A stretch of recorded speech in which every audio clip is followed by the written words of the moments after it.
దేవుడు మనతో ఎలా ఆయన కమ్యూనికేట్ చేస్తాడు, ఎలా ఆయన మనతో మాట్లాడతాడు, దేవుడు మాట్లాడే విధానము మనతో ఎలా ఉంటుంది?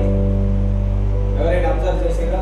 దేవుడు మనతో ఆయన ఎలా మాట్లాడతాడు, ఆయన మాట్లాడే విధానము ఎలా ఉంటుంది, మనము ఇది తెలుసుకోవాలి. దేవుని యొక్క వాక్యమును మనం చదువుతున్నాము, మనం వింటున్నాము, దేవుని యొక్క వాక్యాన్ని మనము గైకొంటున్నామంటే తప్పకుండా దీనిని మనము తెలుసుకోవాలి.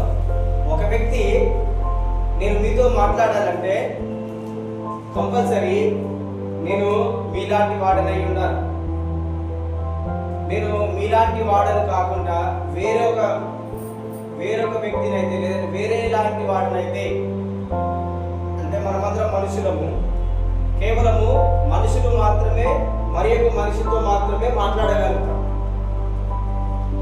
మనము ఒకవేళ జంతువులాగా ఉంటే నేను మీతో మాట్లాడితే అది మనకు అర్థమవుతుంది, అర్థం కాదు. అదేవిధంగా మనము కూడా దేవునితో మనము మాట్లాడాలన్నా, దేవుడు చెప్పింది మనం వినాలన్నా మనం కూడా ఎలా ఉండాలి చెప్పండి? ఎలా ఉండాలి? మనం కూడా దేవుని వలె ఎలా ఉండాలి? చెప్పండి, ఎలా ఉండాలి? ఇప్పుడు దేవుడు మనతో మాట్లాడుతున్నాడంటే మనం ఎలా ఉన్నట్టు? ఆయన లాగానే మనం ఉన్నాం. దేవుడు మనతో, ఇప్పుడు నేనేం చెప్పినాను, నేను మీతో మాట్లాడాలంటే నా యొక్క బీయింగ్, నా యొక్క పర్సనాలిటీ అంతా మీలా ఉంటేనే అది నేను చెప్పేది మీకు అర్థమవుతుంది. ఒకవేళ నేను వేరొక విధంగా ఉంటే అది నేను చెప్పింది మీకు అర్థం కాదు. అదేవిధంగా దేవుడు మనతో మాట్లాడాలంటే మనము కూడా దేవుని లాగా ఉండాలి. మన శరీరములో, లేదంటే మన యొక్క ప్రాణంలో దేవుడు మనతోటి కమ్యూనికేట్ చేసేది ఎక్కడ కమ్యూనికేట్ చేస్తాడంటే కేవలము దేవుడు మన యొక్క ఆత్మతో మాత్రమే ఆయన మాట్లాడతాడు. చెప్పండి, దేనితో మనతో మాట్లాడతాడు? అందరు చెప్పండి, దేనితో మాట్లాడతాడు? ఎలా? నీకు ఆత్మ ఉన్నదా లేదా? నీలో ఆత్మ అనేది ఉన్నది. ఆత్మతో మాత్రమే దేవుడు, నీ యొక్క మనసుతో దేవుడు మాట్లాడాడు. నీ యొక్క ఎమోషన్స్ అంటే మన యొక్క భావోద్రేకములు, అంటే మన యొక్క హావభావములతో దేవుడు మనతో మాట్లాడాడు. మనమందరం అనుకుంటాం నా యొక్క మనసు మంచిగా ఉంటే దేవుడు నాతో మాట్లాడతాడు, నా యొక్క ప్రేమ మంచిగా ఉంటే దేవుడు నాతో మాట్లాడతాడు. దేవుణ్ణి మన యొక్క ఎమోషన్స్ లో వెతకలేము, మన యొక్క మనసులో వెతకలేము. దేవుణ్ణి కేవలం నీ యొక్క ఆత్మలో మాత్రమే నువ్వు చూడగలుగుతావు, ఆత్మలో మాత్రమే నువ్వు కనుగొనగలుగుతావు. నీ శరీరానుసారంగా కానీ, నీ యొక్క ప్రాణముతో కానీ, నీ యొక్క సొంత ఇష్టములో దేవుని నువ్వు వెతకలేవు, కనుగొనలేవు. ఆయన నీకు కనబడడు. ఆయన నీతో మాట్లాడేది, నీకు కనబడేది, నీతో కమ్యూనికేట్ చేసేది ఒకే ఒక విధానం కాదు. దేనితో అంటే కేవలము నీ యొక్క ఆత్మతో మాత్రమే. చెప్పండి, దేనితో దేవుడు నీతో కమ్యూనికేట్ చేస్తాడు? అందరు చెప్పండి, దేనితో? ఆత్మతో. అందుకే దేవుని యొక్క వాక్యంలో ఉన్నది, నన్ను ఆరాధించువారు ఆత్మతోను. మనము దేవుణ్ణి మనసుతోటి ఆరాధించలేము. దేవుణ్ణి మన యొక్క పూర్ణ బలముతో ఆరాధించగలుగుతాం, కానీ మన యొక్క పూర్ణ మనసుతో ఆరాధిస్తాం. కానీ దేవుణ్ణి ఆరాధించాల్సింది కేవలం మన యొక్క ఆత్మతో మాత్రమే. హల్లెలూయా, చెప్పండి, హల్లెలూయా. నీలో ఆత్మ ఉన్నదా లేదా? ఆత్మ, నేను ఆల్రెడీ ఒకసారి చెప్పిన, శరీరం అంటే ఏంటిది? మన యొక్క 5 సెన్సెస్. శరీరం అంటే ఏంటిది? మనం చూసేది, మనకు వినేది, మాట్లాడేది, స్పర్శ, ఇంకోటి టేస్ట్, వాసన, స్మెల్. ఇవేంటి? శరీరములో ఉండేటటువంటివి. కానీ ప్రాణములో ఉండేది ఏంటిది? మన యొక్క ప్రాణములో ఉండేది రక్తము, బ్లడ్. దేవుని యొక్క వాక్యంలో ఉంటుంది చూడండి, లేవియా కాండము 11వ అధ్యాయము, లేవియా కాండము 11వ అధ్యాయము 19వ వచనం, 17వ అధ్యాయం 17, 11.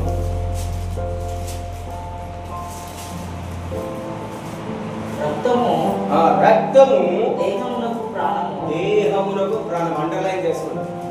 ప్రాణం అంటే ఏంటిది? ఇక్కడ నీ దేహమునకు రక్తం ఏంటిది? ప్రాణము. నీ ప్రాణం ఎక్కడ ఉన్నది? నీ యొక్క దేహములో. నీ యొక్క ప్రాణం ఎక్కడ ఉన్నది? అందరు చెప్పండి. ఇప్పుడు ఇక్కడ ఏముంది? రక్తము దేహమునకు ప్రాణము. రక్తము నీ శరీరమునకు ప్రాణము. రక్తము ప్రాణము అంటాం. నా ప్రాణం అలసిపోయింది, నా ప్రాణము బాగలేదు, నా ప్రాణము సొమ్మసిల్లిపోయింది, నా ప్రాణమును విసిగించకంటే దాని యొక్క అర్థం ఏంటిది? దేనిని నువ్వు విసిగిస్తున్నావు? నీ యొక్క బ్లడ్ని. అందుకనే ఏ డిసీజ్ అయినా, ఏ వ్యాధి అయినా ఎక్కడ కనుగొంటారు? బ్లడ్ టెస్ట్ చేస్తేనే నీ శరీరంలో ఏ వ్యాధి ఉన్నది అనేది తెలుస్తుంది, ఏ రోగం ఉన్నది అనేది తెలుస్తుంది. కారణం ఏంటిది? నీ దేహమునకు ప్రాణం ఎక్కడ ఉన్నది? రక్తములో. నేను బాగులేదంటే నీ శరీరం బాగులేదు కాదు, నీ రక్తం అనేది పాడైపోయింది. నువ్వు బాగులేవంటే నాకు మనసు నెమ్మదిగా లేదంటే ఏంటిది బాగలేదు? నీ యొక్క బ్లడ్, నీ యొక్క బాడీ కాదు. నీ బాడీ నీ యొక్క ప్రాణం చెప్పినట్టు వింటది, లేదంటే కొన్నిసార్లు నీ యొక్క శరీరం చెప్పినట్టు నీ ప్రాణం వింటది. ఏం చేస్తుంది? నీ శరీరం చెప్పినట్టు శరీరాశ చెప్పినట్టు నా యొక్క ప్రాణము ఇది తిను అని చెప్తుంది, ఇది చెయ్యి అని చెప్తుంది. అందుకనే నీ యొక్క రక్తము నీ దేహమునికి ఏంటిది? రక్తంలో దేహంలో శరీరంలో ఏమేమున్నాయి?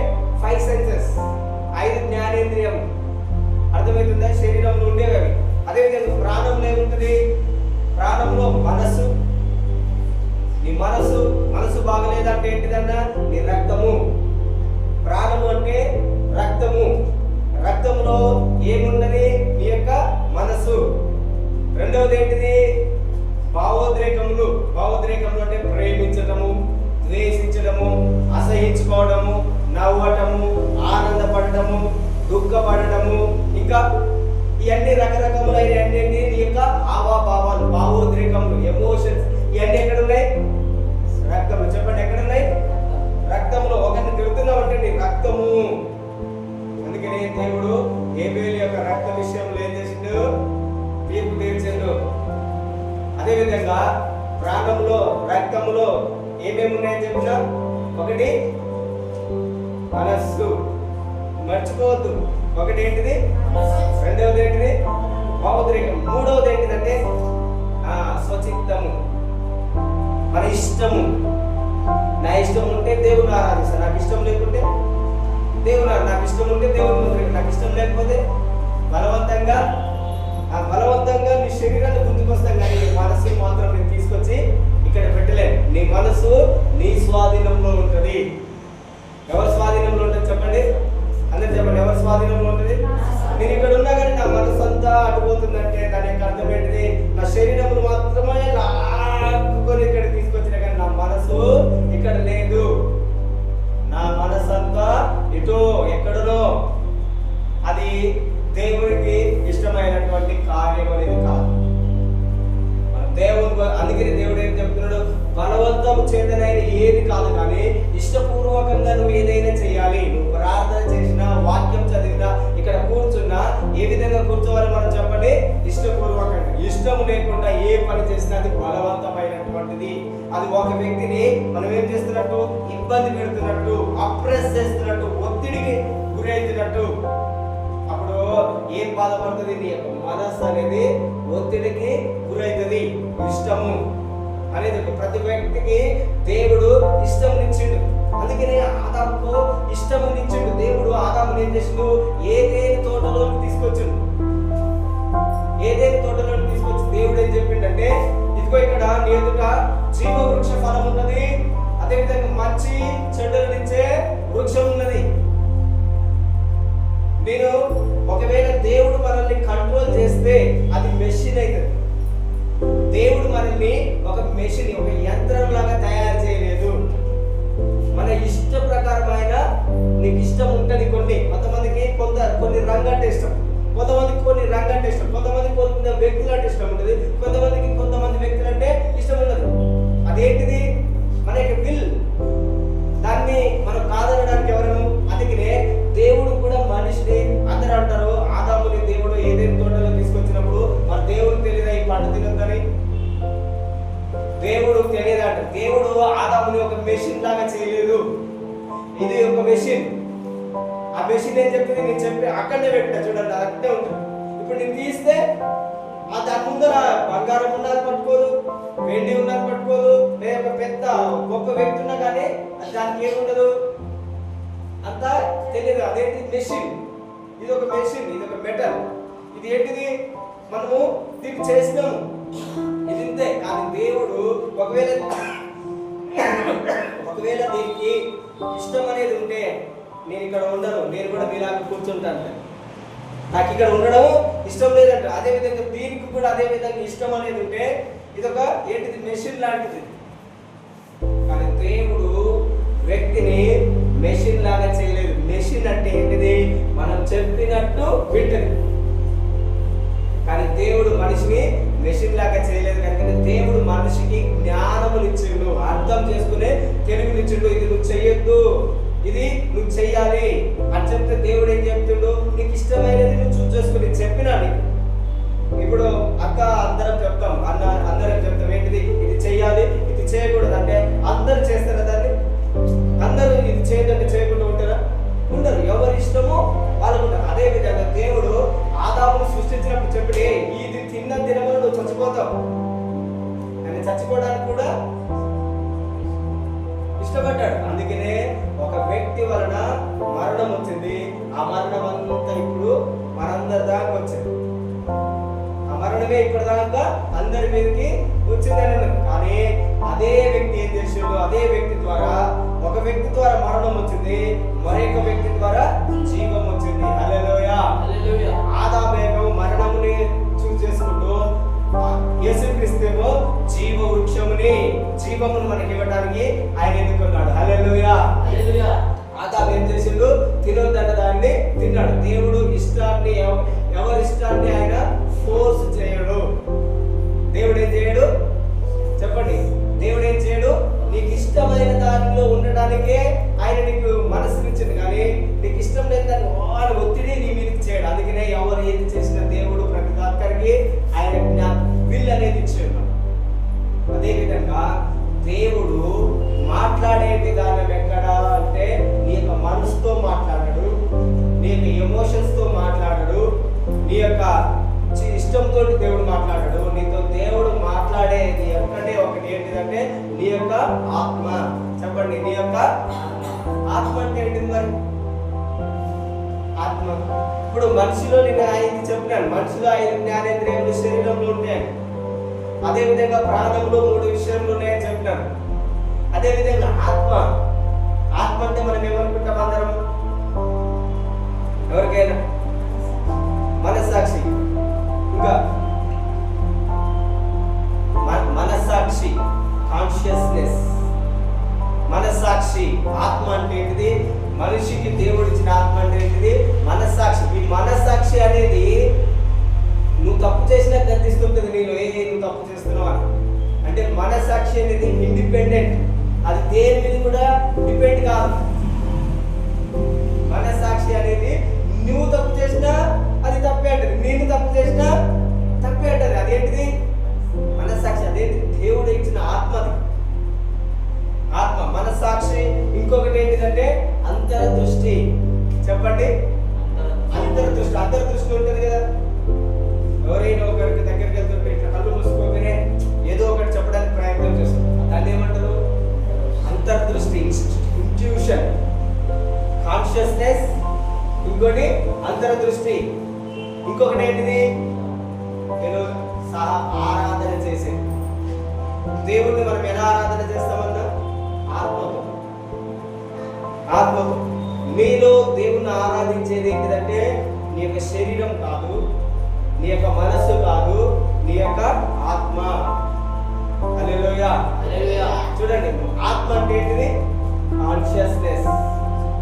కానీ ఈరోజు చాలా మంది యొక్క మనస్సాక్షి అనేది చచ్చిపోయింది. ఏమైపోయింది? చచ్చిపోయింది. ఎందుకు? పాపము చేయటం వలన ఆ మనస్సాక్షి అనేది చచ్చిపోయింది. కానీ ఆదాముని దేవుడు సృష్టించినప్పుడు డైరెక్ట్ గా దేవునితో మాట్లాడేవాడు. ఎలా మాట్లాడేవాడు, ఎలా చూసేవాడు? పరలోకమే ఆయన కనబడేది. ఎందుకు కనిపించేదంటే ఆయన శరీరంలో లేడు, ఇప్పుడున్న శరీరంలో లేడు, మనకు ఇప్పుడున్న శరీరంలో లేదు. ఆయనకి ఏ శరీరం ఉన్నది? మహిమ శరీరం. ఏ శరీరం చెప్పండి? మహిమ శరీరం. ఆ మహిమ శరీరంతో ఉన్నప్పుడు ఆయనకు సిగ్గు లేదు. ఆ మహిమ శరీరంతో ఉన్నప్పుడు ఆయనకు ఆకలి అనేది లేదు.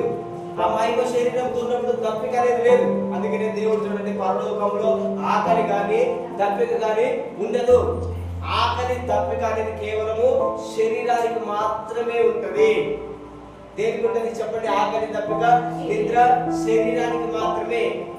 దేవుడు ఆదాముని ఎప్పుడైతే ఆ పండు తినొద్దనో ఆ పండు తిన్నప్పుడే ఆయనకి శరీరం అనేది ఆకలి దప్పిక ఇవన్నీ తెలిసింది. కానీ అంతకు ముందుకు వరకు ఆయన దేవుణ్ణి అంటే డైరెక్ట్ గా చూసేవాడు, నేరుగా దేవుణ్ణి చూసేవాడంట. ఆ దేవుణ్ణి చూసేటటువంటిది హీరో ఏంటిదంటే మనస్సాక్షి, ఆత్మ. దేవుణ్ణి మనం డైరెక్ట్ గా చూసేది ఏంటిది? మనలో మన యొక్క ఆత్మ. ఆత్మ ఏమైంది? సైతాను ఎందుకు ఆదాముని అవ్వని ఆ పండు తినిపించిందంటే దేవునితో సహవాసము, దేవునితో ఆరాధన, లేదంటే దేవునితో సహవాసం లేకుండా కట్ చేయడానికే. ఎందుకు అని అనుకున్నదంటే సాతాను పరలోకం నుండి పడద్రోయబడింది కనుక నాకు ఇప్పుడు దేవునితో సహవాసం లేదు, నేను దేవుడిని చూడట్లేను. ఇక్కడ దేవుడు చేసినటువంటి ఒక మనిషి ఉన్నాడు, అతనికి దేవుడు నా మీద అతనికి అధికారం ఇచ్చి ఉన్నాడు. అందుకనే లూకా సువార్తలో సాయిత్యాలు ఏమంటది? ఆదాము పడిపోయిన తర్వాతకి, ఆదాము తన కిందికి వచ్చిన తర్వాతకి సాయిత్యం ఏమంటుందంటే ఈ లోక మహిమ, ఈ లోకం అంతా నా చేతిలో ఉన్నది అని అంటాడు. ఎవరిచ్చారు? దేవుడు ఇవ్వలేదు. ఎవరిచ్చారు? ఆదాము ఇచ్చాడు. ఆదాముకి దేవుడు అధికారం ఇచ్చాడు, పరిపాలించే అధికారం. కానీ సైతానికి ఇప్పుడు ఏం లేదు, పరిపాలించే అధికారం లేదు. కనుక ఎలాగైనా సంపాదించుకోవాలని కుయుక్తితోటి, మోసంతోటి ఆదాము దగ్గర నుంచి ఏం చేసింది?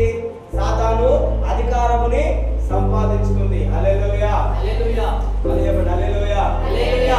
ఏదైతే అధికారముని ఆదాము నుండి సాతాను దొంగలించిందో ఆ అధికారాన్ని తిరిగి ఇవ్వడానికే యేసు ప్రభు ఈ భూమి మీదకి వచ్చి సాతాను యొద్ద నుంచి అధికారాన్ని తీసుకొని మత్తయి సువార్త చివరి అధ్యాయం 28వ అధ్యాయం ఏమంటాడు యేసుక్రీస్తు?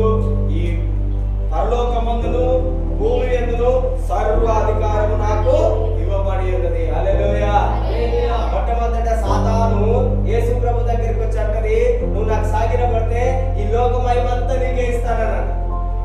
అవునా కదా? కానీ ఇప్పుడు యేసు ప్రభు ఏమంటున్నాడు? సాతాను అధికారం లేకుండా చేసేసింది కనుక ఇప్పుడు ఆ యేసు ప్రభు ఏమంటున్నాడంటే పరలోకంలోను భూలోకంలోను ఇప్పుడు సర్వాధికారం ఎవరిది? నాది. ఆ అధికారం నేను మీకు ఇస్తున్నాను అన్నాడు. హల్లెలూయా, హల్లెలూయా. చెప్పండి, నీకు ఏ అధికారం ఉన్నది? చెప్పండి, ఏ అధికారం నీలో ఉంది? అందరు చెప్పండి, నాలో సర్వాధికారం ఉన్నది. అందరు చెప్పండి, నాలో సర్వాధికారం ఉన్నది. ఏ అధికారం నీలో ఉన్నది? సర్వాధికారం అంటే ఏంటిది? అన్నీ అంటే నీకు లోబడినది ఏది ఉండదు అన్నమాట. సర్వాధికారం అంటే నీ మాటకి భూమి వింటది, ఆకాశము వింటది, సముద్రం వింటది, గాలి వింటది. ఈ పంచభూతములు అంటాం కదా మనం. పంచభూతములు అంటే ఏంటి? గాలి, నీరు, నిప్పు, ఇంకా ఆకాశములు, భూమి. వీటిని ఏమంటారు? గాలి, నీరు, నిప్పు అనేది మనకు అర్థమవుతుంది. కానీ ఇంకొక రెండు ఏముంటాయి? వేంద్రము వల్ల లయమైపోతాయి. ఆకాశం అంతా చుట్టబడుతుంది. ఈ భూమి అంతా నిరాకారం, అసలు ఏం లేకుండా పోతుంది. ఈ పంచభూతములు వీటిని అంటారు. హల్లెలూయా, హల్లెలూయా. ఇవన్నీ కూడా నీకు లోబడతాయి. ఎప్పుడు లోబడతాయి చెప్పండి?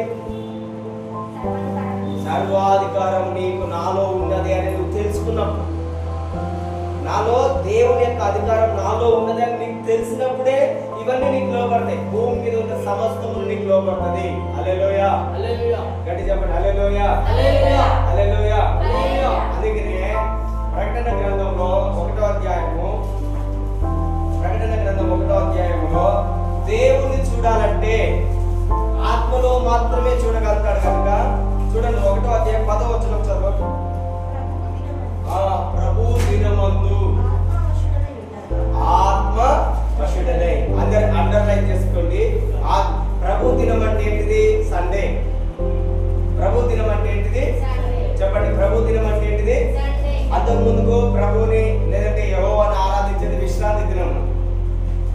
విశ్రాంతి దినం. కానీ ఇప్పుడు యేసు ప్రభు పునరుత్థానుడైనాడు కనుక ఆ దినముని ప్రభు దినం అని అంటారు. కొన్ని ట్రాన్స్లేషన్ లో సండే అని ఉంటారు, ఆదివారం అని. సో ఇక్కడ ప్రభు దినమందు, ప్రభు దినమందు ఆయన ఏమైనాడంట?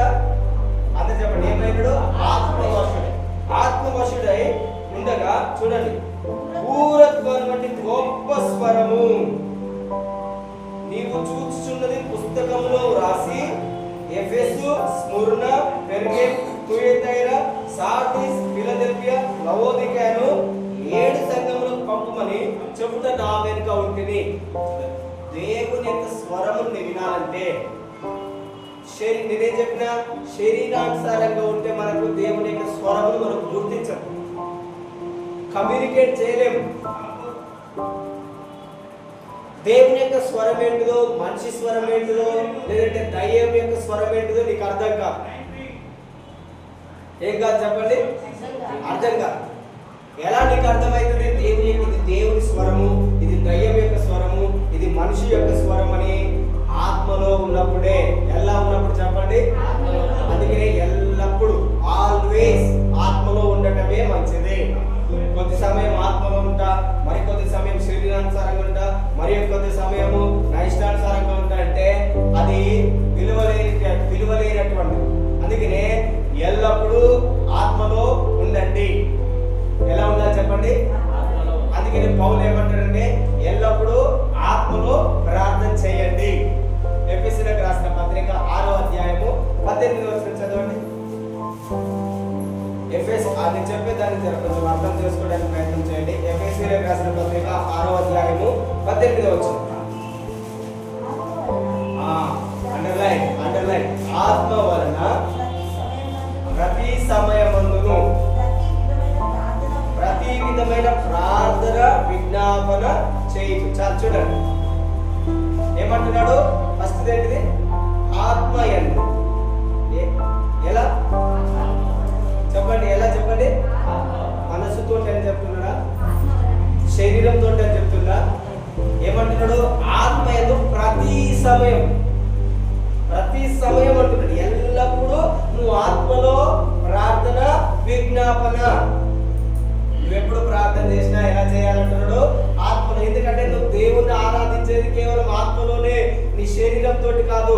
నీ శరీరంతో కానీ నీ మనసుతో కానీ మనుషులతో దేవుడు చెప్పింది నువ్వు చెప్పడానికి నీకు శరీరం అవసరము, నీ యొక్క మనసు అవసరము. దేవుడు చెప్పింది నువ్వు చెప్పాలంటే, దేవుడు చెప్పింది ఇతరులకు అర్థం కావాలంటే నీకు శరీరం కావాలి. దేవుడు చెప్పింది నీకు ఇతరులకు చెప్పాలంటే నీకు మనసు కావాలి. కానీ దేవునితో మాట్లాడాలంటే, దేవుని ఆరాధన చేయాలంటే నీకు ఆత్మ. అందుకని ఇక్కడ యోహాను ఆత్మలో పరవశుడై ఉండగా ఆయన ఏమంటున్నాడు? పూరత్వాన్ని బట్టి స్వరముతో గొప్ప స్వరం. దేవుని స్వరం ఎలాంటిది? ఈ లోకములో ఎవరి స్వరం కూడా అలా ఉండదన్నమాట. పరమగీతంలో ఉంటది, నా ప్రియుడు 10,000 మందిలో కూడా అతి సుందరుడు. అంటే యేసు ప్రభుని ఎలా పోలుస్తున్నాడో చూడండి. 10,000 మందిలో ఉన్నా కూడా ఆయన ఈజీగా గుర్తుపట్టొచ్చు. సౌలు రాజుని ఎలా గుర్తిస్తున్నారు? రాజుగా ఎలా చేయాలనుకున్నారు? దేని వలన ఆయన రాజుగా చేయాలనుకున్నాడు అంటే అతడు అందరికంటే భుజమును మొదలుకొని అందరికంటే ఎత్తుగా ఉంటాడు. రాజు యొక్క లక్షణముని సమూయేలుకి దేవుడు వివరిస్తున్నాడు. అతడే రాజు అని మీరు ఎలా తెలుసుకోవాలంటే అందరికంటే ఎత్తుగా, అతని యొక్క భుజములు అందరికంటే ఎత్తుగా ఉంటాయి, అతని యొక్క రూపము అందరికంటే అందంగా ఉంటది. హల్లెలూయా. అతడు అందరిలో నిలబడ్డా కూడా సులభంగా గుర్తించవచ్చు. అదే విధంగా నా రాజుని, నా దేవుణ్ణి పరమగీతములు ఏ విధంగా వివరిస్తున్నాడు చూడండి. 10,000 మందిలో కూడా నా యొక్క రాజు అతి సుందరుడు. హల్లెలూయా. చెప్పండి హల్లెలూయా. ఆయన యొక్క స్వరము అదే విధంగా ఇక్కడ యోహాను ఏం చెప్తున్నాడు, ఇంతకు ముందు నేను విన్నటువంటి స్వరం ఇది కాదు. నేను ఇంతకు మనుషులతో కలిసి నడిచాను. ఆ మనుషులతో కలిసి నడిచినప్పుడు వాళ్ళ యొక్క స్వరం ఎలా ఉంటుందో నాకు తెలుసు. కానీ ఇప్పుడు నేను విన్నటువంటి స్వరము భూరధ్వనితో ఉన్నది. భూరధ్వని ఎట్లా మోగుతుంది? ఇప్పుడు నేను మాట్లాడినట్టు మైక్ లో పెడితే ఎట్లా ఉంటుంది, నేను మాట్లాడేది ఎట్లా ఉన్నది? ఏ స్వరం అధికంగా వినిపిస్తుంది? మైక్. అదే విధంగా దేవుని యొక్క స్వరము ఇక్కడ యోహానికి భూరధ్వనితో వినిపిస్తున్నది. హల్లెలూయా, హల్లెలూయా. గట్టిగా చెప్పండి, హల్లెలూయా, హల్లెలూయా, హల్లెలూయా. భూరధ్వనితో చెప్పి ఏమంటున్నాడు, నీవు ఏదైతే చూసినావో అది మాత్రమే రాయి, నీకు అర్థమైనది రాయొద్దు అంటున్నాడు. చాలా మంది ఏదైనా ఒకటి చూసినాం అనుకో, మనం చూసింది చూసినట్టే చెప్పము, మనకు చూసిన దాంట్లో అర్థమైనది చెప్తాం. అవునా కాదు? ఇప్పుడు అక్క ఒకటి నాకు చెప్పింది, జాన్మామ ఒకటి చెప్పిండు, సినైన్ ఒకటి చెప్పిండు అనుకోండి. ఒకే విషయంని నాకు ముగ్గురు చెప్తున్నారు, కానీ ఆ ముగ్గురి ఒకే విధంగా ఉంటాయా? కానీ నేనేం చేస్తున్నాను, నాకు అర్థమైనది అప్పుడు నేను రాస్తా. కానీ ఇక్కడ దేవుడు ఏం చెప్తున్నాడు తెలుసా, నువ్వు ఏదైతే చూసినావో అది మాత్రమే రాయి, కానీ నీకు అర్థమైంది రాయొద్దు. దేవుని యొక్క వాక్యము మనిషికి అర్థమైనట్టుగా రాయలేదు. దేవుని యొక్క వాక్యము యాస్టిస్ గా దేవుడు ఏదైతే అనుకున్నాడో అదే అక్కడ రాయబడి ఉన్నది. హల్లెలూయా, హల్లెలూయా. గట్టిగా చెప్పండి, హల్లెలూయా, హల్లెలూయా. అందుకనే ఇక్కడ 19వ వచనంలో ఏమున్నది? 19వ వచనంలో ఏమున్నది చదవండి. కాగా నీవు చూచిన వాటిని, ఉన్న వాటిని, వీటి వెంట కలుగబో వాటిని, అనగా నా కుడి చేతిలో నువ్వు చూసిన 7 నక్షత్రములను, అదే విధంగా 7 నక్షత్రములను గురించిన మర్మమును, ఆ 7 సువర్ణ దీపం స్తంభముల సంగతి రాయము. నువ్వు చూచినది మాత్రమే రాయాలి, కానీ నీకు అర్థమైనది రాయకూడదని యోహానుకు దేవుడు చెప్తున్నాడు. అదే విధంగా నీవు కూడా దేవుని యొక్క మందిరంలోకి వచ్చినప్పుడు దేవుడు నీకు ఏదైతే చెప్తాడో అది మాత్రమే చెప్పాలి. దేవుడు నీకు చెప్పింది చెప్పాలంటే ఫస్ట్ ఆఫ్ ఆల్ నీకు వినే చెవులు కావాలి. దేవుడు చెప్పింది వినాలంటే మనకేం కావాలి చెప్పండి? ఇప్పుడు నేను చెప్తున్నది మీకు వినాలంటే ఏం కావాలి? మీకు చెవులు కావాలి. అందుకనే దేవుడు ఏమైనా చెవు కలిగిన వాడు వినుడు కాక. ఏ చెవుల గురించి చెప్తున్నాడు ఇక్కడ? శరీర సంబంధమైన శరీరంలో చెవుల గురించి చెప్పట్లేడు ఇక్కడ దేవుడు. వేటిని గురించి చెప్తున్నాడు? ఆత్మ సంబంధమైన వాటి గురించి చెప్పండి. హల్లెలూయా, హల్లెలూయా. అందుకనే మీకు ఆత్మ సంబంధమైన చెవులు ఉన్నాయి. ఏ చెవులు ఉన్నాయి మీకు? ఏ చెవులు ఉన్నాయి చెప్పండి? శరీర సంబంధమైనవి కాదు, ఆత్మ సంబంధమైనవి కూడా ఉన్నాయి. ఎందుకంటే నీలో దేవుని యొక్క ఆత్మ ఉన్నది. హల్లెలూయా. సో దేవుని యొక్క ఆత్మ ఏం చెప్తున్నాడు? నువ్వు చూచినవి, నువ్వేం చేసినవి, ఏం చూసిండు ఆయన? యోహాను ఏం చూసిండు? ఏం చూసిండంటే చూడండి 13వ వచనం. ఆయన చూచినవి ఏంటి?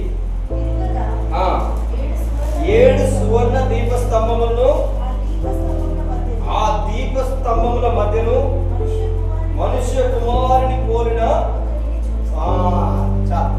ఆయన ఏం చూసిందంట? ఆయన ఒక స్వరము వినపడంగానే ఆయన వెనుదిరిగి చూసిందంట. చాలాసార్లు మీరు చూడండి, మీరు మంచిగా ప్రార్థన చేస్తున్నప్పుడు ఎవరో ఎంతో ఠక్కుమని వస్తున్నట్టు, ఎవరో ఇట్లా చేస్తున్నట్టు, ఏంటిది చెప్పండి? ఏంటిది? మీ భయం కలిగిస్తుంటాయి కొన్నిసార్లు. ఎప్పుడైనా మీరు ప్రార్థన చేసేటప్పుడు అనిపించిందా? యారో వచ్చి తట్టుకోమని ఇట్లా మనకి ఇన్సెక్ట్ అవుతున్నట్టు, ఫైర్ మనకు తగులుతున్నట్టు, లేదంటే ఎవరో మనల్ని పిలుస్తున్నట్టు మనం ఏమనుకుంటే వెంటనే సైతాన్ని అనుకుంటాం. అవునా కదా? ఇక్కడ యోహాను ఏమంటున్నాడు? నేను వేరు తిరిగి చూడంగానే అదే అక్కడ మనం మోసపోతున్నాం. నువ్వు ప్రార్థన చేస్తుంటే సైతాన్ వస్తుందా? ఇది చాలా మంది మన యొక్క మనసుని ఏం చేసిండు? మన యొక్క మనసుని మోసం చేసేసిండు మాటలతో. అవ్వని సాతాను ఎలా మోసం చేసింది? మాటతో. నువ్వు కూడా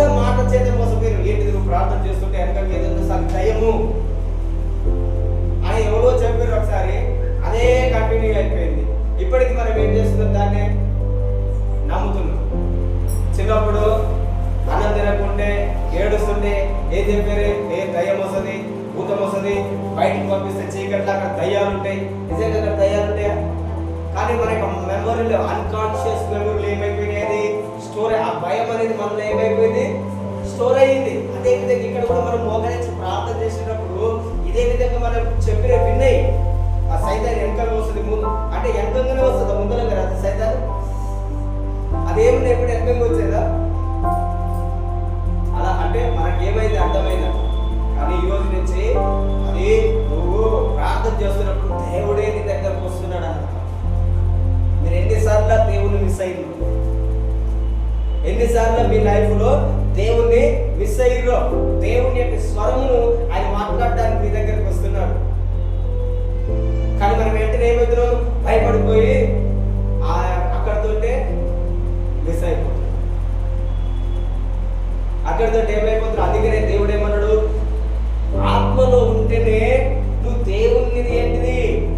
చూడండి, మీరు ఎన్నిసార్లు దేవుణ్ణి కలుసుకున్నారు? ఇప్పుడు నేను అడిగిన ప్రశ్న ఏంటిది?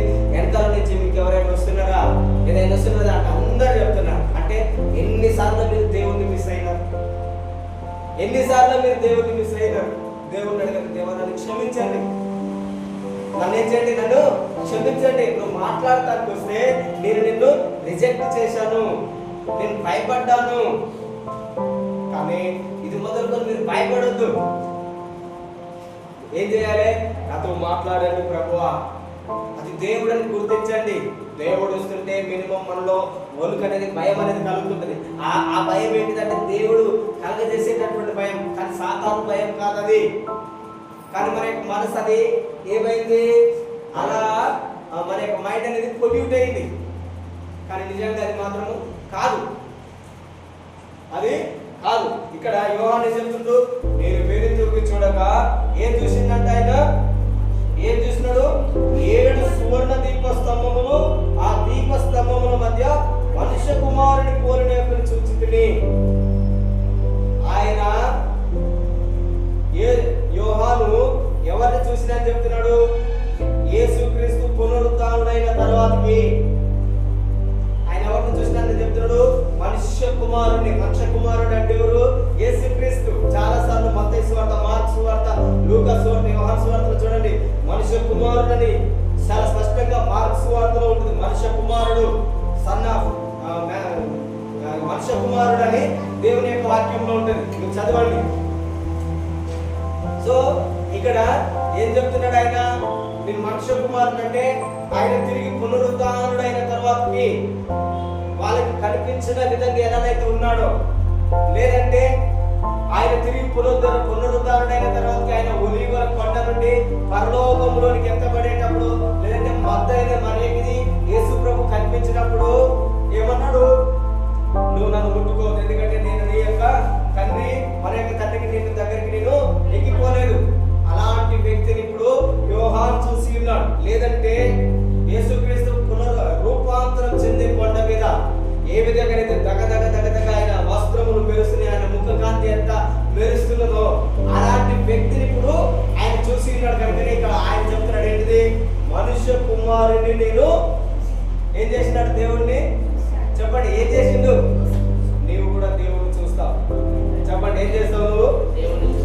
ఒక విశ్వాసి యొక్క మినిమం క్వాలిటీ, మినిమం ఏంటిది? క్వాలిటీ ఏంటిదంటే నువ్వు నీ జీవిత దినములో ఒక్కసారి అయినా యేసు ప్రభుని నువ్వు ముఖాముఖిగా చూడాలి. ఎలా చూడాలి? ఏసయ్యని చెప్పండి, ఎలా చూడాలి? చెప్పండి, గట్టిగా చెప్పండి. ఎలా చూడాలి? ముఖాముఖిగా చూడాలి. ఆ రోజే నీ జీవితంలో అన్ని చెందేది. ఏ దినమైందైతే నువ్వు దేవుణ్ణి ముఖాముఖిగా చూస్తావో, దేవుణ్ణి ముఖాముఖిగా చూడాలంటే నీలో దుఃఖం ఉండకూడదు. ఎందుకంటే మనము దేవుణ్ణి మన యొక్క ఎమోషన్లలో కనుగొనలేము. నీ దుఃఖంతో ఉంటే నువ్వు దేవుణ్ణి కనుగొనలేవు, గుర్తించలేవు. మీకోసం తెలుసా? అందరికంటే ఎక్కువ ఇక్కడ యోహానికి అందరికంటే ఎక్కువ దుఃఖం ఉండాలి. కారణం ఏంటిదో తెలుసా? ఆయన ఉన్న సంఘం నుండి ఆయన తీసుకొని వెళ్ళిపోయి ఎక్కడో రాజు ఆయన్ని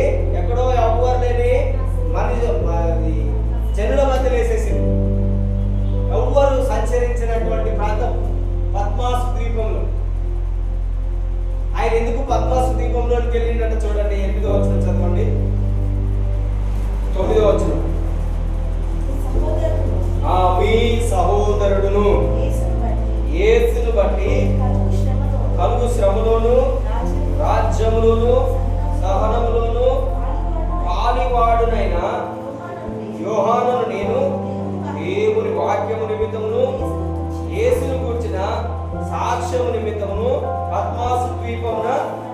ఆయన ఎందుకు పద్మాసు ద్వీపంలో వెళ్ళవలసి వచ్చిందంట? ఒకే ఒక కారణం చెప్తున్నాడు. ఏం చెప్తున్నాడు? రెండు కారణాలు చెప్తున్నాడు. ఏంటిది? ఒకటేమో దేవుని యొక్క వాక్యం నిమిత్తము, రెండవదేమో యేసు ప్రభు యొక్క సాక్ష్యము నిమిత్తము. ఆయన ఏమని సాక్ష్యం ఇచ్చాడు? యేసుక్రీస్తే దేవుడు, పునరుద్ధారుడైనటువంటి యేసుక్రీస్తే దేవుడు. ఎందుకు చెప్తున్నాడు ఆయన దేవుడని? ఆ సమయంలో రోమా చక్రవర్తి పరిపాలిస్తున్నటువంటి సమయం అది. యేసు ప్రభువును సిలువేసిందోరు రోమా చక్రవర్తి. ఎవరు? పిలాతు తర్వాతకి కొంతమంది చక్రవర్తులు వచ్చారు. ఆ చక్రవర్తులలో ఒక చక్రవర్తి ఏమంటున్నాడు? తనకు తాను యొక్క గుడి కట్టించి గుడిలో తన యొక్క బొమ్మ పెట్టించి, ఇదిగో నేనే దేవుడిని. ఏ విధంగా చెప్తున్నాడు? నెబుకద్నెజర్ రాజు ఏం చేసిండు? ఒక బొమ్మ ఎరెక్ట్ చేసిండు, కట్టించి ఆయన ఏమంటున్నాడు? నెల రోజుల వరకు మీరు దీనికి సాగిలపడాలి. సాగిలపడిన వాడిని ఏం చేస్తాను? ఇదిగో అగ్నిగుండంలో ఏం చేస్తాను? వేస్తాను. కానీ షడ్రక్, మేషక్, అబేద్నెగో ఏం చేస్తున్నారు? రాజా, మేము మాత్రము మీ బొమ్మకు మాత్రము మోకం, మీరు మమ్మల్ని అగ్నిగుండంలో వేసినా పర్వాలేదు. సాక్ష్యం అది. ఇక్కడ యోహాను కూడా ఏం చెప్తున్నాడు? అక్కడ ఉన్నటువంటి రాజు ఏమంటున్నాడంటే, నువ్వు ఏం చేయాలి? ఇది చరిత్ర, అందరికి గూగుల్లో టైప్ చేసి చూసినా తెలుస్తుంది. ఆయన ఏం చేసిండు?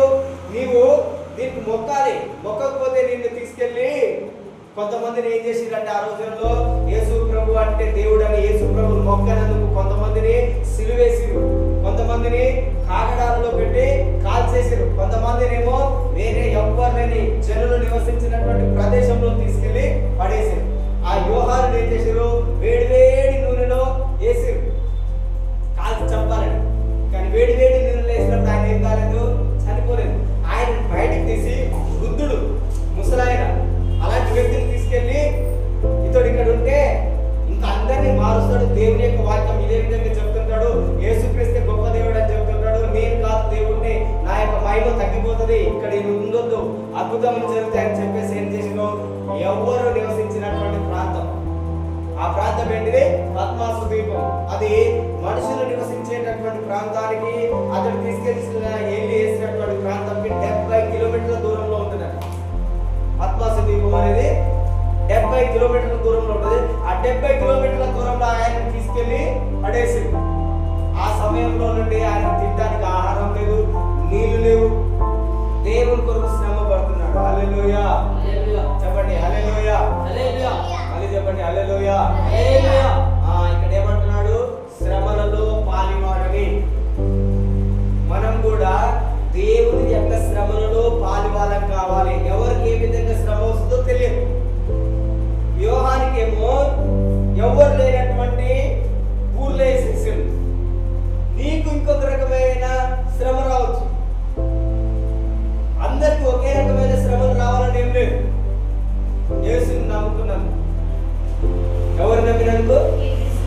కొంతమంది మన ఇంటి వాళ్ళే మనల్ని హింసిస్తుంటారు, కొంతమందినేమో మన యొక్క బంధువులు హింసిస్తుంటారు, కొంతమందినేమో మన యొక్క చుట్టుపక్కల వాళ్ళు హింసిస్తుంటారు. నువ్వు దేవుని నమ్ముకున్నావు, ఏం జరిగింది? ఏం అద్భుతమైంది అంటే, దేవుని నమ్ముకోకపోతే ఏది కాకుండా ఓకేనా? దేవుని నమ్ముకున్నావు కనుక నీకు ఏమంటే అద్భుతం కావాలి.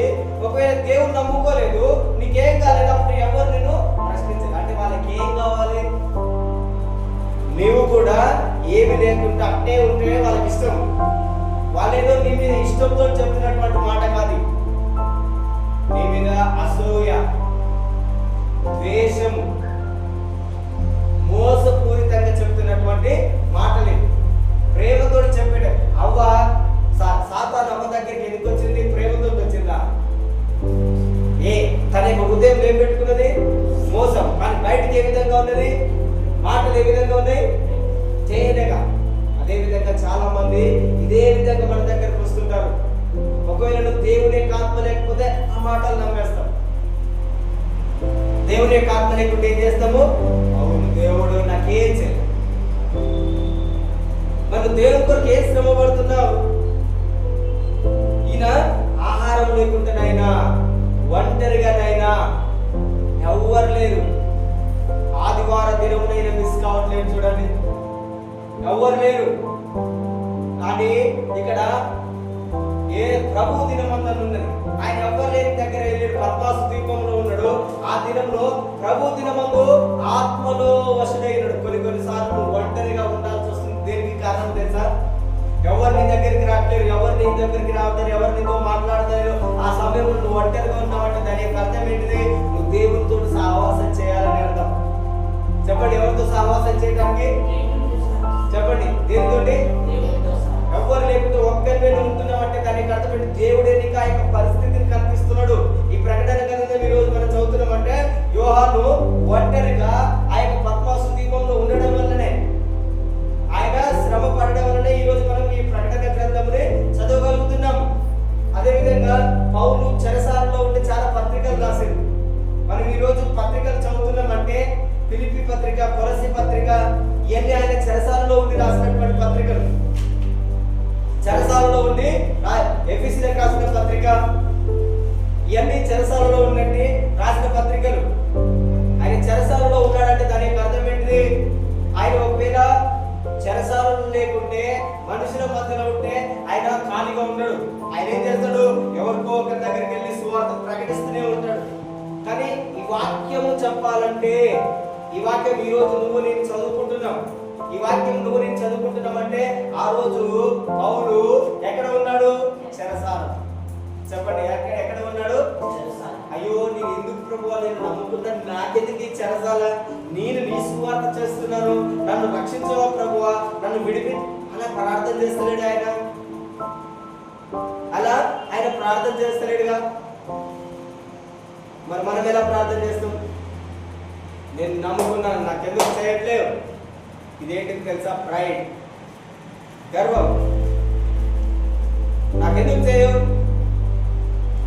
దేవుడు ఏమన్నాడంటే తగ్గింపు, వీక్నెస్, విధేయత. యేసు ప్రభు అంట దేవుడు కుమారుడైంది కూడా శ్రమల ద్వారా విధేయత. నీకు కష్టము, శ్రమ ఎందుకు వస్తాయి తెలుసా? విధేయత కోసం. హెబ్రీ పత్రిక 5వ అధ్యాయము 7వ వచనం చదవండి. హెబ్రీ పత్రిక 5వ అధ్యాయం 7వ వచనం.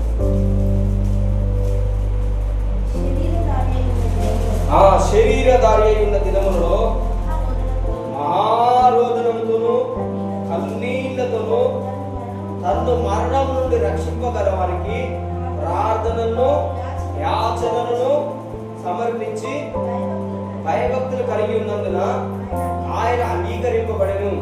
ఆయన కుమారుడై ఉండి తాను పొందిన శ్రమల వలన విధేయతను అండర్లైన్.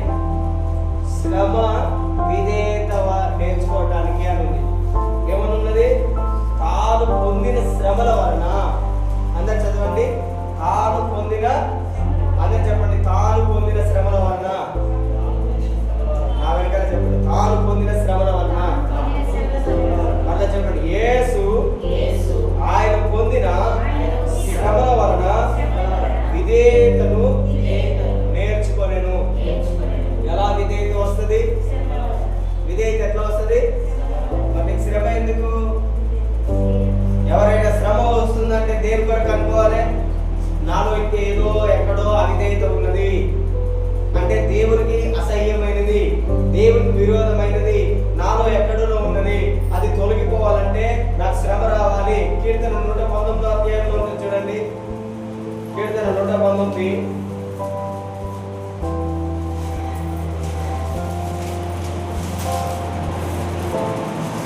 కీర్తన 119 71వ వచనం. నేను నీ కట్టడలను నేర్చుకున్నట్లు శ్రమ నొంది ఉండుట 66, 67 వచనం చదవండి. శ్రమ కలుగక మునుపు నేను త్రోవ విడిచితిని, ఇప్పుడు నీ వాక్యమును అనుసరించి నడుచుకుంటున్నాను. శ్రమ కలగక మునుపు అంట మనము దేవుని యొక్క త్రోవలో ఒక విధంగా నడవము. ఏం చేయము? దేవుని యొక్క త్రోవలలో నడవము. ఇప్పుడు మనకు ఇబ్బంది లేకుంటే కష్టపడం, ఇబ్బంది ఉన్నప్పుడు ఏం చేస్తాము? కష్టపడతాము. అదేవిధంగా శ్రమ ఉన్నప్పుడు, శ్రమ లేనప్పుడు మనం ఏం చేయము? ప్రార్థన చేయము. శ్రమ ఉన్నప్పుడు ఏం చేస్తాము? ప్రార్థన చేస్తాము. అందుకని ఇక్కడ దేవుడు ఏమంటున్నాడు? శ్రమ కలగక మునుపు నేను త్రోవ తప్పిపోతిని. త్రోవలు నువ్వు కూడా దేవుడు నీకు కొన్నిసార్లు శ్రమలు ఎదుర్కొంటే అంటే నువ్వు నన్ను విడిచిపెట్టి వెళ్ళిపోతావు. ఇశ్రాయేలీయులకు దేవుడు అన్ని ఇచ్చిండు, కష్టపడే పని లేదు. పరలోకం నుండి మన్నా వస్తుంది, త్రాగడానికి నీళ్లు రాత్రి నుండి వస్తున్నాయి. మాంసం కావాలంటే సముద్రం నుండి దేవుడు పూరీలను పంపిస్తున్నాడు. కాళ్ళకు నొప్పులు లేవు, వాళ్ళ యొక్క వస్త్రములు పాతగిల్లట్లేవు, వాళ్ళ చెప్పులు పాత కాయగొట్టలేవు. ప్రతిరోజు దేవుడు వాటిని నూతన పరుస్తున్నాడు. ఏ రోజు కాదు. మీరు ద్వితీయోపదేశ ఖండంలో చదివితే ఇది మీకు అర్థమవుతుంది. ఏమనుంటది? ప్రతిరోజు వాళ్ళకు కాళ్ళకు నొప్పులు లేవు. వాళ్ళకి తినడానికి పరలోకం నుండి దేవుడు మన్నాను కురిపిస్తున్నాడు. ఏ రోజు కావాల్సినటువంటి ఆహారం ఆ రోజు కురిపిస్తున్నాడు. ప్రభువా మాకు ఈ యొక్క ప్రతిరోజు ఈ మన్నాను తింటున్నాము, మాకు చికెన్ మటన్ కావాలంటే దేవుడు ఏం చేశాడు? సముద్రంలో నుండి పూరేళ్ళని కలగజేసి దేవుడు ఆ పూరేళ్ళని దేవుడు సముద్రంలో నుండి పంపించాడు. అదేవిధంగా ప్రభువా మాకు త్రాగడానికి, మాకు మా పిల్లలకు పశువులకు నీళ్ళు లేవంటే దేవుడు 2 సార్లు బండ నుండి నీళ్ళు ఇచ్చిండు. అదేవిధంగా ప్రభువా మాకు శత్రువులు ఎదురుగా వస్తారంటే యుద్ధం చేయనవసరం లేదు, నేనే యుద్ధం చేస్తానని శత్రువులు మీరు అనేసిపోనవసరం లేదు, మీరు అడగకూడదని ఆయనే ఆ యుద్ధంలో వారికి విజయం ఇచ్చింది. అదేవిధంగా ఎర్ర సముద్రం ఉంది ప్రభు అంటే దేవుడు ఏమన్నాడు? నువ్వు భయపడకము, నువ్వు దిగులు పడకము, నేను కలుగజేసే రక్షణని ఊరుకనే చూడమన్నాడు. దేవుడు ఏం చేసిండు? తూర్పు గాలిని పంపించి సముద్రంని 2గా చేస్తే వారు ఎండిన నీళ్ళలో నడుచుకుంటూ పోయినారు. కానీ వారి శత్రువులందరినీ దేవుడు ఏం చేసిండు? ఆ నీటిలో ముంచేసి. హల్లెలూయా, హల్లెలూయా, గట్టిగా చెప్పండి హల్లెలూయా, హల్లెలూయా. ఇన్ని విధములుగా ఉన్నప్పుడు వాళ్ళకి ఏం లేదు, ఏం తెలియలేదు? శ్రమ తెలియలేదు. ఏం తెలియలేదు చెప్పండి? శ్రమ అంటే తెలియలేదు. శ్రమ తెలియకపోయినందువల్ల వాళ్ళు ఏం చేసారు తెలుసా? రెస్ట్ దొరికింది. మోయాబు దేశం దగ్గరికి వచ్చారు, రెస్ట్ వచ్చింది. రెస్ట్ రాగానే ఏం చేసారు? ప్రతిరోజు మాకు ఆహారం వస్తుంది, ప్రతిరోజు నీళ్ళు వస్తున్నాయి, చికెన్ కావాలంటే చికెన్ వస్తుంది, యుద్ధం అంటే దేవుడే యుద్ధం చేస్తున్నాడు, మాకే పని లేదు. అందుకని ఏం చేసిండ్రు?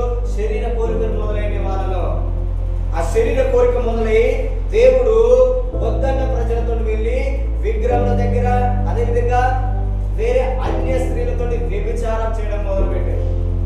పాపం చేసి శ్రమ లేకుంటే మన ఇష్టం వచ్చిన త్రోవలలో నడుస్తాము అన్నమాట. ఏం చేస్తాము? శ్రమ లేకుంటే చెప్పండి, శ్రమ లేకుంటే ఏం చేస్తాము? ఇష్టం వచ్చిన త్రోవలో నడుస్తాం. అందుకనే వీళ్ళకి శ్రమ లేదు కనుక వాళ్ళ ఇష్టం వచ్చిన మార్గంలో వెళ్ళిపోయారు. అందుకని ఇక్కడ దేవుని యొక్క వాక్యం ఏముంటుంది? శ్రమ కలగక మునుపు నేను త్రోవ విడిస్తిని, ఇప్పుడు నాకు శ్రమ తెలిసింది కనుక నీ వాక్యంలో నేను నడుస్తున్నాను, నీ కట్టడలను నేను తెలుసుకున్నట్లు శ్రమలో ఉండుట నాకు మేలు. హల్లెలూయా. నీకు శ్రమ ఎందుకు వస్తుందంటే దేవుని యొక్క మార్గంలో దేవుని విడిచిపోకుండా ఉండడానికి. హల్లెలూయా. యేసు ప్రభువే ఆయన కుమారుడై ఉండి అని ఉంది. ఆయన కుమారుడై ఉండి తాను పొందిన శ్రమల వలన, వేటి వలన? ఇంకేమంటున్నాడు? తాను శరీరధారి అయిన దినములో మహారోదనముతో. ఎలాంటి రోదన ఇది? మహారోదన అంటే మనం ఎప్పుడైనా మహారోదన చేసినామా? అంత గొప్పగా ఎప్పుడైనా ఏడ్చినామా? దావీదు ఎలా ఏడ్చాడు? ఆయన పడుకుంటే ఆయన ఏడుస్తున్నట్టు ఆయన పరపు కొట్టుకుపోయింది. ఆయన కన్నీటి యొక్క ప్రవాహానికి ఏమైంది? ఆయన పరుపు తేల చేయబడ్డది. అంటే ఎన్ని నీళ్ళు వచ్చితే ఒక పరుపు పైకి లేస్తుంది చెప్పండి? ఎన్ని నీళ్ళు వస్తే ఆయన పరుపు లేస్తుంది చెప్పండి? మనం ఎప్పుడైనా నీ కష్టం పోవాలని, నీ శ్రమ పోవాలని దేవుని ఎదుట అంతగానో ఏడుస్తున్నామా? లేదు. కానీ వెంటనే మన యొక్క శ్రమలు తొలగిపోవాలని అంటాం, కష్టాలు తొలగిపోవాలని అంటాం. ఇక్కడ యోహానుకైతే ఎంత పెద్ద కష్టం చూసి చూడండి. వృద్ధాప్యంలో ఉన్నాడు. వృద్ధాప్యంలో ఉన్న వాళ్ళకి ఎవరైనా తోడు కావాలి. అందుకనే దేవుడు ఏమంటున్నాడు తెలుసా? భయపడకుము. చూడండి అక్కడ దేవుడు ఏం చెప్తున్నాడు? 17వ వచనంలో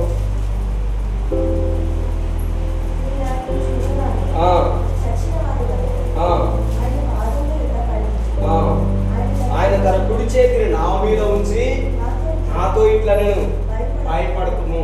ఏమంటున్నాడు దేవుడు? ఆయన కుడి చెయ్యి. దేవుడు చెప్తున్నాడు, నీకు ఎప్పుడైనా భయం కలుగుతుంటే వెంటనే చెప్పండి, దేవుని యొక్క కుడి చెయ్యి నా మీద ఉన్నది, ఆయన యొక్క హస్తం నా మీద ఉన్నది. హల్లెలూయా. చెప్పండి, నీ జీవితంలో ఎక్కడైనా నీకు భయం కలుగుతుంటే నువ్వు చెప్పాల్సింది ఏంటిది? దేవుని యొక్క కుడి హస్తము నా మీద ఉన్నది. దేవుడు అంటున్నాడు, నన్ను భయపడొద్దు. దేనికి నువ్వు భయపడొద్దు? ఆయన ఒంటరిగా ఉన్నావా? యోహానికి చెప్తున్నాడు దేవుడు, నువ్వు భయపడకు, నేను నీకు తోడుగా ఉన్నాను. ఏమంటున్నాడు యోహానికి? నేను తోడుగా ఉన్నాను, నువ్వు భయపడకు. నువ్వు ఏదైతే చూసినావో వాటిని రాయి, వాటిని చెప్పు. దేవుడు ఇంకొక విషయం తెలుసా? మనము ఈ భూమి మీద ఉన్నప్పుడు దేవుడు మనకు ఒక పని ఇస్తాడు. ఆ పని నువ్వు ముగించాలి. ఏ వ్యక్తినైనా దేవుడు సృష్టించినప్పుడు ప్రతి ఒక్క వ్యక్తికి ఒక పని అనేది ఉంటుందంట. ఏ వ్యక్తికి కూడా పని లేకుండా ఈ లోకంలో ఒక్క వ్యక్తి కూడా ఉన్నాడంట. దేవుడు అంటున్నాడు. చెప్పండి, ఏ వ్యక్తి కూడా ఈ భూమి మీదకి వచ్చినప్పుడు ఏ పని లేకుండా ఒక వ్యక్తి భూమి మీద లేడు. దేవుడు మనము 38 సంవత్సరములుగా ఒక పక్షవాయువు చేత కోనేటి దగ్గర పడి ఉంటాడు. ఆయన 38 సంవత్సరాలుగా దేవుని కొరకు ఎదురు చూస్తున్నాడు. చాలా మంది ఆయన కంటే ముందొచ్చి నీళ్ళలో పడి బాగైపోతున్నారు. కానీ ఆయన 38 సంవత్సరాలుగా అక్కడనే ఉన్నాడు. ఆయనకి ఏ పని లేకుండా 38 సంవత్సరాలు దేవుడు అక్కడ ఉండడానికి ఆయన తీసుకొచ్చి అనుకుంటున్నాడు. 38 కొంతమందిని దేవుడు గుడ్డివాడిగా దేవుడి లోకంలో తీసుకొచ్చాడు. అక్కడ అంటారు, దేవా వీడి గుడ్డివాడిగా పుట్టడానికి వీడా మీరు కన్న తల్లిదండ్రులా అని దేవుడిని ప్రశ్నిస్తారు. ప్రశ్నించిరా లేదా? అప్పుడు దేవుడు ఏ పని లేకుండానే ఆయన గుడ్డివాడిగా ఇక్కడ తీసుకొచ్చిందా? ఏ పని లేకుండా దేవుడు ఏమంటున్నాడు అంటే, ఏ వ్యక్తి ఈ భూలోకంలోకి వచ్చినా ఆయన సమయం వచ్చేంత వరకు వెయిట్ చేయాలి. ఏం చేయాలి? యేసు ప్రభు కూడా చూడండి, పెళ్లికి పిలువబడ్డాడు కానా విందుకి. ద్రాక్షారసం అయిపోయింది. కానీ వాళ్ళ అమ్మ ఏం చేస్తున్నది? నా కుమారుడు ఎవరో ఆయనకు తెలుసు. వెంటనే ఆమె ఏమంటుంది? ఆయన దగ్గరకు వచ్చి, అయ్యా ద్రాక్షారసం అయిపోయిందంటే యేసు ప్రభు ఏమంటున్నాడు? అమ్మా నా సమయం ఇంకా రాలేదు, వెయిట్. ఏమంటున్నాడు యేసు ప్రభు కూడా? నా సమయము. మనం కూడా దేవుడి సమయం కొరకు ఎదురు చూడాలి. దేవుడు మన జీవితంలో తన కార్యమును జరిగించేంత వరకు ఆ 38 సంవత్సరములుగా ఉన్నటువంటి వ్యక్తి ఏ విధంగా అయితే ఎదురు చూసిండో, అదే విధంగా యేసు ప్రభు అదే రోజు అద్భుతం చేస్తాడని ఆయనకు తెలుసు. మొట్టమొదటి రోజు ఆయన అద్భుతం చేస్తాడని తెలుసు. కానా విందులో ఫస్ట్ మిరాకిల్ యేసు ప్రభు చేసేటటువంటి అద్భుతము కానా విందులో చేస్తాడని యేసు ప్రభుకు తెలుసు. తెలిసి కూడా ఏమంటున్నాడు? అమ్మా నా యొక్క సమయము ఇంకా ఒక 5 నిమిషాలు ఉన్నది, ఆగాలి. లేదంటే ఒక 2 గంటలు ఉంది, నువ్వు ఆగాలి. దేవుడు సమయములో ఆయన అద్భుతం చేస్తాడు. హల్లెలూయా, హల్లెలూయా. యాక్చువల్ గా ఆదాము అవ్వ దేవుని సమయం వరకు ఎదురు చూడలేదు. ఏం చేయలేదు? చెప్పండి, ఏం చేయలేదు? చెప్పండి, ఏం చేయలేదు? దేవుని యొక్క సమయం ఏంటి? దేవుడు ఏం చెప్పాడు? నువ్వు ఫలించాలి, అభివృద్ధి చెందాలి. సాతాను ఏం చేసింది? అవ్వ దగ్గరికి వచ్చి నువ్వు పండు తింటే ఏమంటే నీకు శరీరం వస్తుంది, అప్పుడు నువ్వు ఇంకా అంటే సాతాను యొక్క కార్యం జరిగించడానికి అది పండు తినిపించింది. దేవుని యొక్క ఉద్దేశం కూడా ఏంటిది? వీళ్ళు ఫలించాలి. కానీ దేవుని యొక్క ఉద్దేశం జరగకుండా సాతాను తన యొక్క ప్రణాళిక నెరవేర్చుకోవడానికి ఏం చేసింది? అవ్వని మోసం చేసింది. ఫలించి అభివృద్ధి పొందడం అంటే ఏంటిది? ఇప్పుడు ఆదాము కూడా తనలాంటి పిల్లల్ని కనాలి. దేవుని సమయం వరకు వెయిట్ చేయలేదు. ఏం చేయలేదు? దేవుని సమయం వరకు ఆదాము అవ్వ వెయిట్ చేయలేదు. ఒకవేళ వెయిట్ చేసి ఉంటే ఈరోజు మనం ఈ విధంగా ఉండేవాళ్ళం కాదు. దేవుని సమయం కొరకు మనం వెయిట్ చేయాలి. హల్లెలూయా. దేవుని యొక్క సమయం కొరకు మనం వెయిట్ చేయాలంటే నువ్వు తప్పకుండా దేవుని స్వరమును వినాలి, దేవుని చూడాలి. దేవుని చూడాలంటే నా శరీరంతో నేను దేవుని చూడలేను. దేవుని వినాలంటే నా యొక్క శరీరపు అనుసారమైన చెవులతోటి నేను వినలేను, నా మనసుతోటి నేను అర్థం చేసుకోలేను, నా యొక్క భావోద్రేకములతో దేవుని అర్థం చేసుకోలేను. దేవుని నేను అర్థం చేసుకునే పద్ధతి, దేవుని చూసే పద్ధతి, దేవుని స్వరం వినే పద్ధతి కేవలము నేను నా యొక్క ఆత్మ ద్వారా మాత్రమే దేవుని యొక్క మాటలు వినగలుగుతాను. ఇక్కడ యోహాను కూడా ఆత్మలో ఉన్నప్పుడే దేవుని యొక్క స్వరమును వింటున్నాడు. ఆత్మలో ఉన్నప్పుడే ఆయన దేవుని యొక్క కుమారుని, మనుష్య కుమారుని ఆయన చూస్తున్నాడు. హల్లెలూయా. హల్లెలూయా. గట్టిగా హల్లెలూయా. హల్లెలూయా. హల్లెలూయా. హల్లెలూయా. దేవుని యొక్క స్వరము వినాలంటే మనము దేవుని కొరకు వెయిట్ చేయాలి, సగిన సమయం కొరకు వెయిట్ చేయాలి. ఏం చేయాలి చెప్పండి?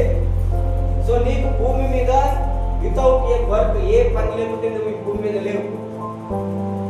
చూడండి హెబ్రీ పత్రికలో ఇది ఒక మాట చెప్పి నెక్స్ట్ వీక్ కంటిన్యూ చేస్తా. హెబ్రీ పత్రిక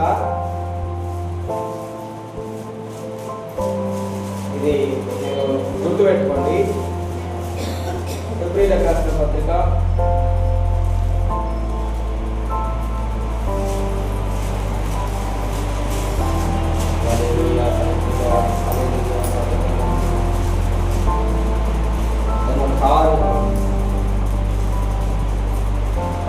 4వ అధ్యాయము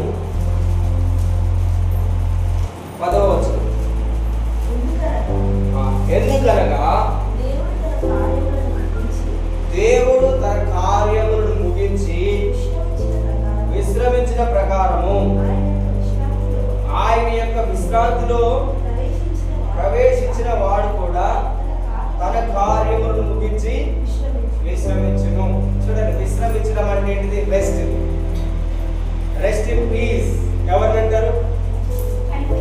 రెస్ట్ ఇన్ పీస్. దేవుడు ఇక్కడ ఏమంటున్నారు? యేసుప్రభు అంటే నేను ఎక్కడైతే విశ్రాంతి తీసుకున్నానో, ఎలా విశ్రాంతి తీసుకున్నాడు యేసు ప్రభు? 7 దినములు తను చేయవలసిన పని అన్నిటిని దేవుడు చేసిండు. 6 దినములు దేవుడు చేసిన పని అంతా చేసి దేవుడు ఏం చేసిండు? విశ్రాంతి తీసుకున్నాడు. అదే విధంగా దేవుడు ఏమంటున్నాడు? తన కార్యములను ముగించి విశ్రమించిన ప్రకారము, అదే విధంగా ప్రకారము దేవుడు పని చేసి తన కార్యములను ముగించి విశ్రమించిన ప్రకారము ఆయన యొక్క విశ్రాంతిలో, ఆయన యొక్క విశ్రాంతి అంటే ఏంటిది? ఆయనలోనికి మహిమా ప్రవేశం అంటాం కదా. ఆయన యొక్క మహిమలోనికి ప్రవేశించి విశ్రాంతి తీసుకునేవాడు కూడా ఏమంటున్నాడు? తాను కూడా తన కార్యములను ముగించి విశ్రమించాలి. అంటే ఈ లోకములో యేసు ప్రభు ఏ విధంగానైతే మనందరి కొరకు సిలువ వేయబడి తన పని అంతటిని ముగించి చివరికి ఏమన్నాడు దేవుడు? ఇట్ ఈస్ ఫినిష్, సమాప్తమైనది. ఆయన పని అప్పటితో ఏమైపోయింది? అయిపోయింది. దేవుడు చేయాల్సిన పని అంతా కంప్లీట్ అయింది. మనం కూడా ఈ లోకంలో ఎవరైనా ఒక వ్యక్తి చనిపోతున్నాడు అనుకోండి, దేవుడు ఆయనకి ఇచ్చిన సమయం అయిపోయింది. ఆయన చేయాల్సిన పని సమయము అయిపోయింది. ఏమైపోయింది? ఆయన చేయాల్సిన పని అయిపోయింది. ఎప్పుడైతే ఆయన పని అయిపోతుందో ఆ క్షణమందే దేవుడు ఆయనని పరలోకములోనికి పిలుస్తాడు. అదే విధంగా ఈ భూమి మీదకి ఏదైనా ఒక వ్యక్తి వచ్చిందంటే ఏ పని లేకుండా ఆయన ఈ భూలోకంలోనికి ఒక వ్యక్తిని కూడా పంపించలేదు. కనుక నువ్వు దేవుడు అడగాలి, ప్రభువా నాకు ఈ లోకంలో నువ్వు ఏ పని ఇచ్చి ఉన్నావు, ఏ పని అప్పగించి ఉన్నావు, ఆ పని నీకు చేయాలి, కంప్లీట్ చేయాలి. పౌలు అంటాడు, దేవుడు నాకు అప్పగించిన పనిని నేను చేయడానికి నేను ఎంతో ఆతురత పడుతున్నాను.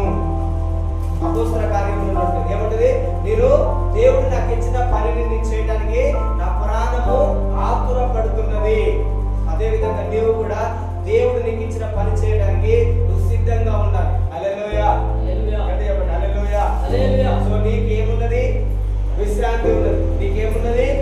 ఉన్నది. నువ్వు వచ్చినావంటే ఏ పని లేకుండా ఉట్టిగా నువ్వు ఈ లోకంలోనికి రాలేదు. నువ్వు తప్పకుండా ఒక పర్పస్ అనేది నీ లైఫ్ లో ఉన్నది. ఆ పర్పస్ నువ్వు ఫుల్ఫిల్ చేయాలి. యోహాను కూడా జనులందరూ ఆయన్ని చంపేయాలని చెప్పి వేడి నూనెలో వేస్తారు. పెద్ద బాణ పెట్టి నూనె పోసి అలా కాల్చేయాలనుకున్నారు. చనిపోయిందా? కారణం ఏంటిది? ఆయన పని ఇంకా అయిపోలే. ప్రకటన గ్రంథం ఇంకా ఆయన రాయాల్సి ఉన్నది. సంఘములకు ఆయన రాయాల్సి ఉన్నది. పౌలును కూడా చాలా మంది ఒకేసారి చంపేయాలనుకున్నారు.